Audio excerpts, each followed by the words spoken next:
Entonces, hoy vamos a estar en estamos en el mismo ciclo de sermones acerca del andar, el andar. Y para este sermón yo tenía un video espectacular que no lo voy a usar. ¿Por qué? Porque estamos en vivo y se complica y el video no es de alta calidad, entonces no sería visible de todas formas, así, aquí afuera. Pero es un video que ustedes pueden imaginar, entonces está bien. Es un video que muestra distintos animales después de que nacen. Cuando un animal nace, imaginamos una vaca, un caballo, algo así, una jirafa a lo mejor. Y cuando ellos nacen con las piernas débiles, ¿cierto? Y los videos son muy tiernos cuando muestran estos animales bebé intentando caminar por primera vez. Y se ponen de pie, ¿y qué pasa? Se caen. Y se ponen de pie de nuevo, ¿y qué pasa? Se caen. Y se ponen de pie de nuevo, ¿y qué pasa? Sí. Resisten un poco más y se caen. Y cada vez resisten un poco más, con las piernas temblando así y se caen. ¿Y se quedan en el suelo? Nunca. No se quedan en el suelo. Se vuelven a parar una y otra vez. Estamos hablando del andar en Cristo, caminar en Cristo. Y nuestra vida espiritual puede ser semejante a lo que nosotros vemos en estos animales. Cuando nosotros nacemos en Cristo, pensamos que hay un cambio de vida. Y es así, hay un cambio de vida. Pero este cambio de vida no implica que nosotros al otro día somos los más fuertes, los más inteligentes, los más top de todos. No sucede así. El cambio es grande y es necesario. Pero hay que hacer un desarrollo dentro de la nueva vida. Vamos a hablar hoy del andar en el Espíritu de Dios, en el Espíritu Santo. Y quiero que pensemos también en esta imagen de los animales que intentan y se caen, y a la otra vez intentan un poco más, se caen igual. Pero siempre se ponen de pie, siempre van formando los músculos que les permite andar. Y entonces nosotros estamos estudiando el andar en el Espíritu Santo. Y si no se han adivinado, vamos a estar en Romanos 8, donde habla del andar conforme al Espíritu. En Romanos 8, versículos 2 a 6, entonces, tenemos el texto de hoy.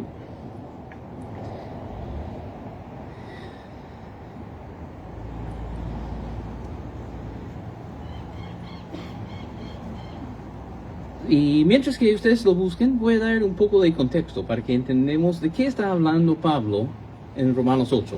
¿Ya? Entonces, si nosotros hemos visto en Romanos, si ustedes conocen un poco el libro de Romanos, Pablo está hablando de lo que es la salvación en Jesucristo. Está escribiendo una iglesia que él nunca ha visitado.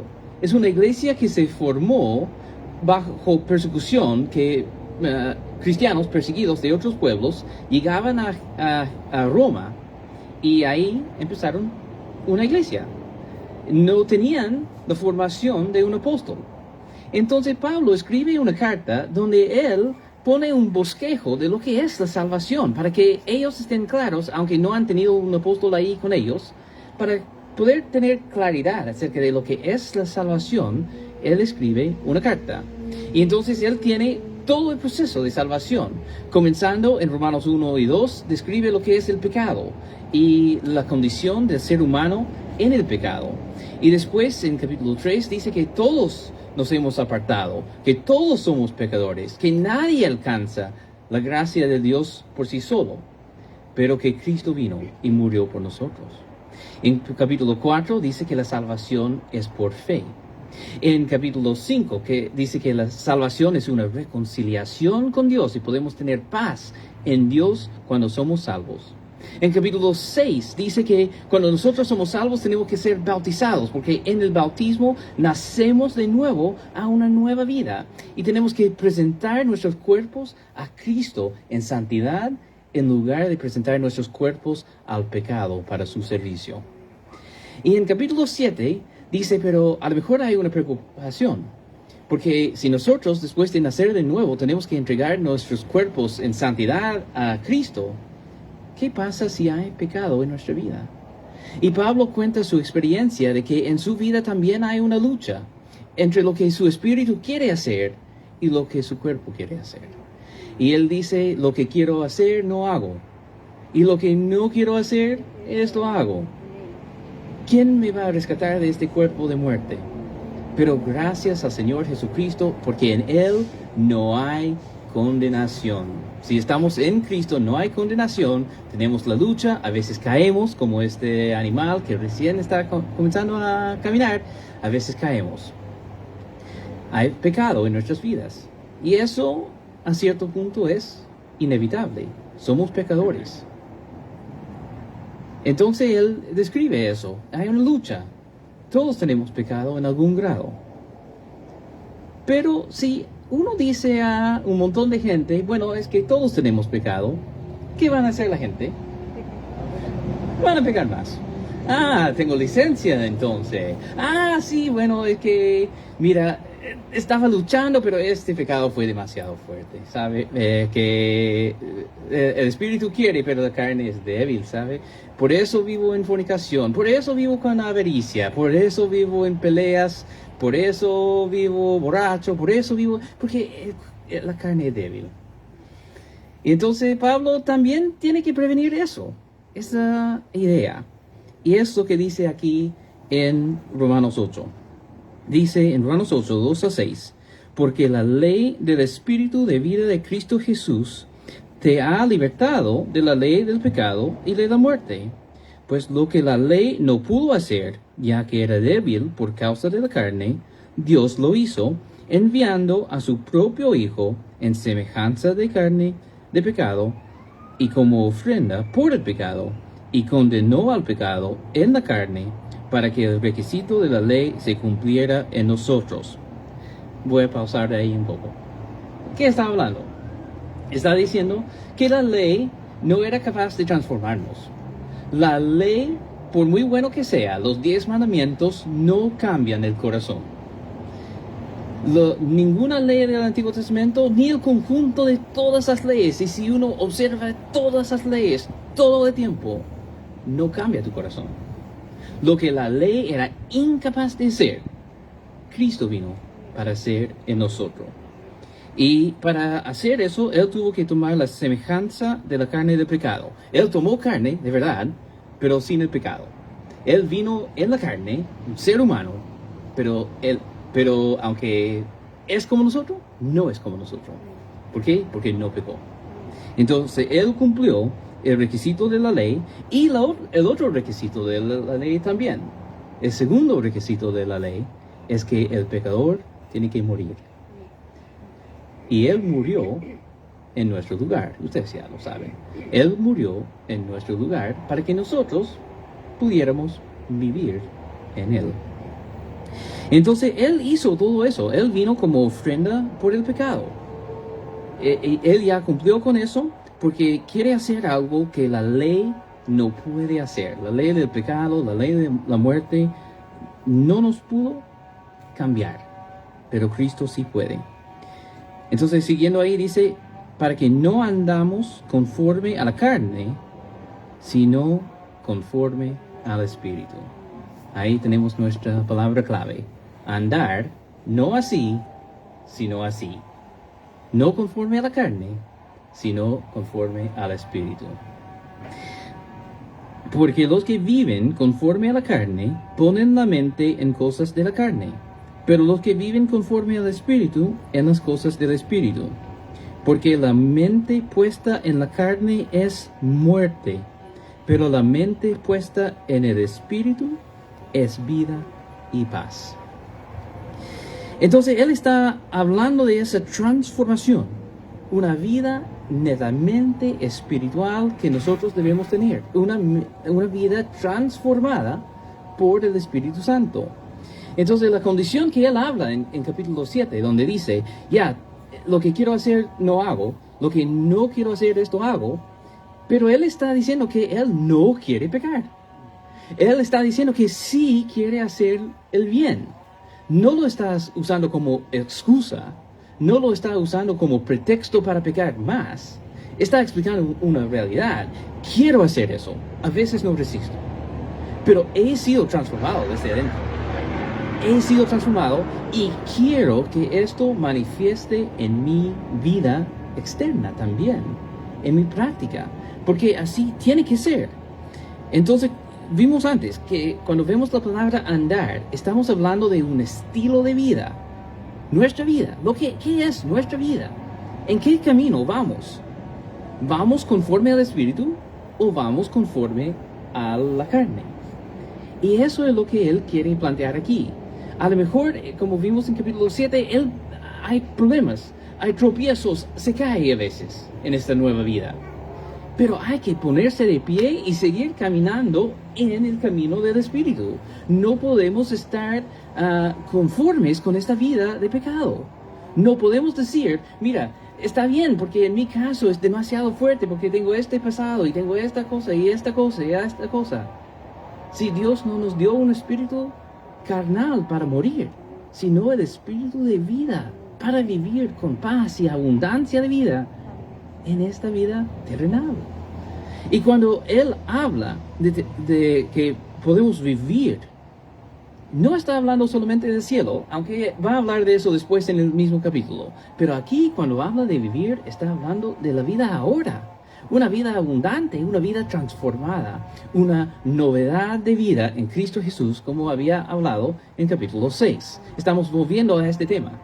Después de hablar de la lucha contra el pecado, Él vuelve a este tema. Pero hay una nueva vida y hay que vivir esta nueva vida. Y si nosotros no vivimos esta nueva vida, es una evidencia de que el Espíritu Santo realmente no está en nosotros.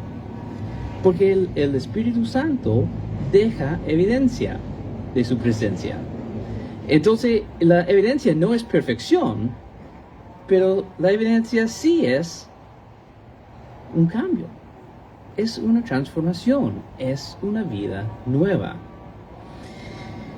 El nacimiento espiritual, el comienzo de esta nueva vida, ustedes ya saben, bautismo, ¿cierto? Ya saben, bautismo. Cuando uno tiene fe y arrepentimiento y es bautizado, en Romanos 6 dice que es donde Cristo nos da novedad de vida. Entonces nosotros morimos con Cristo y levantamos a una nueva vida en Cristo. Si nosotros queremos tener una nueva vida en Cristo, solamente es así. La Biblia dice cómo hacerlo, tenemos que hacerlo de la forma que la Biblia dice. Ahí tenemos una nueva vida. Sin este nuevo nacer, nada podemos hacer. Podemos seguir un conjunto de consejos. Por ejemplo, si ustedes no tienen fe y arrepentimiento y bautismo, pero quieren seguir todo lo demás que dice la iglesia, ya vamos a congregarnos y a ofrendar y orar y leer la Biblia, están siguiendo un conjunto de leyes que no puede salvar ni transformar la vida.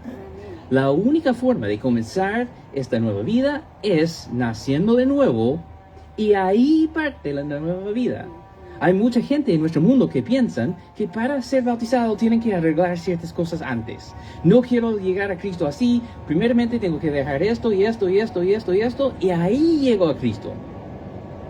Pero no es así, porque sin nacer de nuevo y sin el Espíritu Santo estamos muertos en esa ley, que es incapaz de transformar el corazón. Podemos cambiar algunos hábitos, pero para cambiar el corazón hay que venir a Cristo y nacer de nuevo de la forma que Él dice. Entonces el nacimiento espiritual es un cambio radical, donde empezamos a andar como este animal recién nacido en el Espíritu Santo. Y hay una vida espiritual entonces, después de eso. Y cuando hay una vida, cuando un bebé nace con un ciclo de vida. Y el ciclo de vida natural es un crecimiento, un desarrollo. Nosotros también tenemos esta nueva vida en Cristo. Y podemos pensar en el nacimiento como una habilitación de una capacidad. Ya queda posible. Ya podemos mejorar. Sin esto no podemos, con esto podemos. Y esto es un cambio radical de no es posible a que sí es posible. No es un hecho, pero es posible. Y este cambio es un cambio radical que nadie puede hacer en su propia vida. Solamente Cristo puede hacer este cambio de ser no posible a ser posible. Y no nos deja ahí, sino que la Biblia dice que nos da la llapa del Espíritu Santo. Arrepentidos y sed bautizados, cada uno de vosotros, para perdón de pecados, y recibiréis el don del Espíritu Santo. Entonces recibimos un don, tenemos la posibilidad de una nueva vida en Cristo, una vida espiritual, y tenemos el don del Espíritu Santo para darnos fuerza y energía para esta nueva vida. Es una nueva vida con un ciclo natural y con la fuerza y energía y nutrición necesaria para hacerlo. Así que esta nueva vida tenemos que hacer, es una nueva oportunidad. Pero el desarrollo de esta nueva vida depende de nosotros también. Dios no hace todo. Nos da la posibilidad, nos da la fuerza, nos da la salvación, nos da las herramientas, nos da una iglesia, la Biblia, la oración, nos da muchas cosas. Pero depende de uno. Ponerse de pie de nuevo, intentar de nuevo andar en el Espíritu Santo. Es muy fácil quedarse en el suelo. Pero quedarse en el suelo, ¿qué pasa? Muere, porque hay depredadores. Hay enfermedades. Uno tiene que ponerse de pie para llegar a la alimentación, para llegar al agua, para escapar de peligro.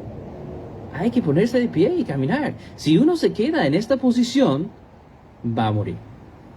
Si un animal se queda en el suelo, va a morir. Y si nosotros decidimos vivir una vida conforme con el pecado, nuestra vida espiritual está en peligro. No se puede quedar en esta forma. El desarrollo del Espíritu Santo, entonces, de la vida espiritual, es andar en el Espíritu. Andar en el Espíritu es aprender a caminar en Él.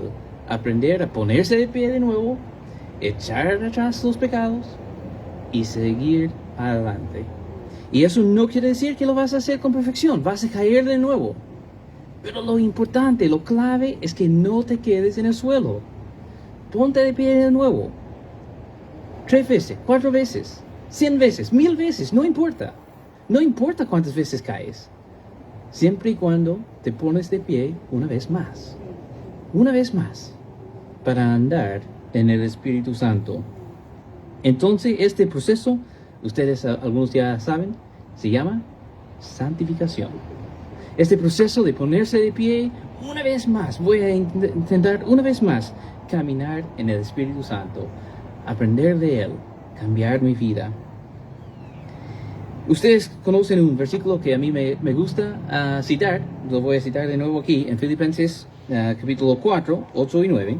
Dice, hermanos, todo lo que es verdadero, todo lo que es digno, todo lo justo, todo lo puro, todo lo amable, lo honorable, si hay alguna virtud o algo que merece elogio, en esto mediten. Lo que también han aprendido y recibido y oído y visto en mí, esto practiquen, y el Dios de paz estará con ustedes. Aquí en nuestro pasaje principal decía que los que ponen su mente en cosas de la carne, viven conforme a la carne. Pero los que ponen su mente en cosas del Espíritu Santo, viven conforme al Espíritu Santo. Nosotros, si queremos tener una vida espiritual, tenemos que cambiar nuestro enfoque. Estoy seguro que si pregunto aquí, ¿cuántas personas pueden nombrar las películas de los Avengers, de los Vengadores? Hay varios que podrían nombrar todos, y no son pocas. Son muchas películas. Hay algunos que podrían nombrar todo el elenco. No solamente los personajes, sino los actores también. Hay algunos que podrían nombrar hasta el director, hasta el estudio, todo eso. También en otras películas, no solamente en estas. Bandas. Y me podrían nombrar varias bandas. ¿Y los miembros de las bandas? probablemente también. O todos los jugadores, todo el equipo de Colo-Colo, o la U, o la Católica, Barcelona, Madrid, Manchester, ¿entiende? Pero, si pregunta a las mismas personas, nómbrame los 12 apóstoles, los 27 libros del Nuevo Testamento, nómbrame los 10 mandamientos, nómbrame las bienaventuradas. Y se complica. Porque no tenemos nuestra mente puesta en las cosas de Dios. No estamos enfocados en su palabra. Estamos enfocados en cosas del mundo, cosas que no son malas. No me molesta si conocen el equipo de La Roja, quién no. Si pueden nombrar todos los técnicos de las últimas décadas. No es malo. Pero digo, si el enfoque es esto, y no hay un enfoque en las cosas del Espíritu Santo, no hay lectura de su palabra, no hay oración, no hay aprendizaje de esta forma, ¿qué es lo que vamos a aprender? Vamos a aprender este estilo de vida del mundo en lugar del espíritu, el estilo de vida que es del Espíritu de Dios. Tenemos que cambiar el enfoque mental de nuestra vida, y eso es parte de esta transformación que tenemos que hacer, y es donde quiero enfocarme hoy, porque es el enfoque de este capítulo, de nuestro texto. Porque los que viven conforme a la carne ponen la mente en las cosas de la carne, pero los que viven conforme al Espíritu en las cosas del Espíritu, porque la mente puesta en la carne es muerte, y la mente puesta en el Espíritu es vida y paz. Si nosotros queremos andar conforme al Espíritu, tenemos que hacer cosas en nuestras mentes y pensar en cosas que son buenas, lo que Dios quiere para nosotros, lo que es su meta, ejemplos de la fe, ejemplos bíblicos de la fe, textos bíblicos. Para transformar nuestra mente tenemos que pensar en ciertas cosas, porque si nosotros imaginamos fracaso, lo más probable es que vamos a fracasar. Si vamos repasando un pecado en nuestra mente, lo más probable es que vamos a volver a lo mismo. Cuando hay un obstáculo y uno va manejando un auto y hay un hoyo, lo que uno no debe hacer es enfocarse en eso. Porque ¿qué es lo que pasa cuando uno se enfoca en eso? Va para allá. Y toca con justo lo que quería evitar. ¿Qué es lo que uno tiene que hacer? Poner su mente en el objetivo, donde quiero irme, y me voy para allá. Si voy corriendo y mirando para allá, ¿qué voy a hacer? Lentamente voy a desviarme. Tengo que fijar la mirada en algo estable, enfrente, donde quiero alcanzar. Y eso para mí es la palabra de Dios. Eso para mí es el Espíritu Santo. Quiero vivir conforme a Él. Y quiero poner mi mente, mi atención, mi enfoque en las cosas de Dios. Es una cosa de disciplina. Es una cosa de decidir. Hay distracciones. Y no me voy a dejar distraer por esta cosa, y esta otra cosa, y esta otra cosa. Voy a poner mi enfoque en el Espíritu Santo. Y eso quiere decir una vida ordenada. Las cosas que Él nos pide hacer. El fruto del Espíritu, por ejemplo, amor, gozo, paz, paciencia. Y ustedes conocen, hasta Caleb conoce. Lo que no quiere decir es solamente vivir la vida externa del cristianismo, venir a cultos. Es bueno, pero sin este enfoque no va a ser suficiente. Uno puede venir y estar muy alegre y muy emocionado y no transformarse, si la mente no está puesta en las cosas de Dios. Nosotros tenemos que hacer eso. Hay muchas cosas en nuestra vida que intentamos usar como sustitutos de una espiritualidad verdadera. A veces queremos usar nuestras experiencias, o emociones, o manifestaciones, o incluso dones espirituales, como sustituto de lo que es real. Pero lo que el Espíritu Santo quiere de nosotros es una vida transformada. Su fruto evidente es la vida transformada. Es una mente cambiada por Él y no hay sustitutos. Cuando la Biblia habla de apagar el Espíritu Santo, ¿qué está hablando? De poner nuestra mente en otras cosas. Si no estamos enfocados en su palabra, en la oración y cosas así, no vamos a ser transformados nunca. Y eso apaga su obra. Él quiere obrar, pero nosotros podemos apagarlo. Y cuando la Biblia habla de entristecer al Espíritu Santo, ¿de qué está hablando? En el contexto, en Efesios 4 y 5, está hablando de conducta. Está hablando de actitudes. Está hablando de valores. Estas son las cosas que apagan la obra del Espíritu Santo en nuestras vidas. Nuestras acciones, nuestras actitudes, nuestro enfoque, nuestra mentalidad, nuestra flojera, nuestra distracción. Estas son las cosas que nos desvían del Espíritu Santo, de su camino. Entonces, si nosotros queremos ser cambiados, tenemos que poner la mente en las cosas que realmente importan y ser transformados así lentamente. Voy a volver a decir, los estudios bíblicos, los cultos, la lectura bíblica, la oración, son muy importantes para nuestra transformación, pero no son suficientes. Son esenciales, pero no son suficientes. ¿Qué es lo esencial antes de todas estas cosas? Ser salvo, nacer de nuevo. Sin esto nada más importa. Pero si somos salvos, estas cosas sí son esenciales para un buen desarrollo. Uno tiene que comer para vivir, y ustedes lo saben. Los niños tienen que comer, pero no pueden comer solamente azúcar, aunque les gustaría, les encantaría, tiene buen sabor, quieren azúcar.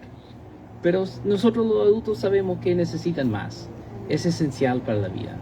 Y nosotros necesitamos la nutrición de las cosas del Espíritu Santo, poniendo nuestro enfoque en Él siempre. Señor, te damos gracias en esta mañana que hemos tenido una oportunidad de estudiar tu palabra nuevamente y por primera vez en mucho tiempo hacerlo en persona.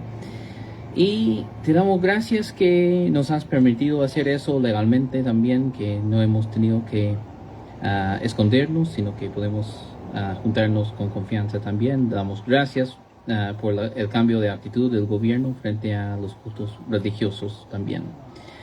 Pido que tú estés obrando en las vidas de mis hermanos y en mi vida también, para que podamos buscarte más sinceramente, que podamos buscar los caminos de tu Espíritu para que podamos ser transformados. Una transformación interna que se expresa en nuestras vidas, en nuestras actitudes, en nuestras acciones, en nuestras palabras. Una vida realmente entregada. Y pido para mis hermanos que se encuentran caídos en este momento, dudándose de si deben intentar nuevamente, que tú les des la energía, la fuerza, la dedicación para ponerse de pie de nuevo y caminar en ti. Y para los que no se han tomado el primer paso de recibir tu salvación y nacer de nuevo, pido que también estés obrando en ellos, para que ellos puedan tomar esa decisión, puedan venir y recibir la salvación en el bautismo, como tú nos has pedido hacer. Pedimos eso en el nombre del Señor. Amén.